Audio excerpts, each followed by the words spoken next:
नमस्कार दर्शक बंधु सिंदूर खेल ओडिया धारावाहिक आज आपण मैंने सबुठ हाई भोल्टेज दमदार और बोबल एपिसोड देखा पाइबे। दर्शक बंधु अनी आन्या और रोशनी को जीवंता जुईरे जाली दब से मल्लिका। हाँ दर्शक बंधु मल्लिकार कला शक्ति को आज सामना करें आद्या।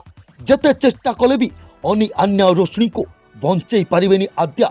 हाँ दर्शक बंधु आज से मल्लिका अनी आन्या और रोशनी को गोटे अंधार कोठरी भितर कला जादू साहाय्य से बेहोश कर पकई।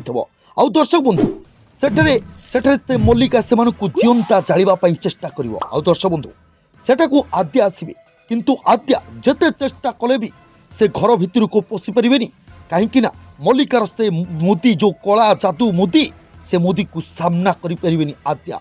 आउ दर्शक बंधु जितेबाला मल्लिका निआ धरी लगेवाई से देहरे आद्या कहे हे देवी माँ मते बाट देखाओ देवी माँ मो छुआ मानकर निश्वास प्रश्वास मते डाकुची सेठाकू तांकू बंचेबाई। आज जदि मु टिके भी डेरी करदिए ताले मु मो निज को क्षमा करि परिबिनी। मते बाट देखाओ देवी माँ मते बाट देखाओ। तबे दर्शक बंधु या पर से मल्लिका अनी आन्या और रोशनी देहरे निआ लगेदब।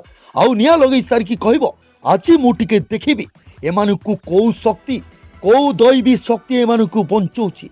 प्रकृति में दर्शक बंधु कौन सतरे से माने जलिजिबे ना देवी माँ से पहुंचेबे। दर्शक बंधु मतामत आपण मानकर कमेंट बॉक्स रे कमेंट करी आमको निश्चय जणातु।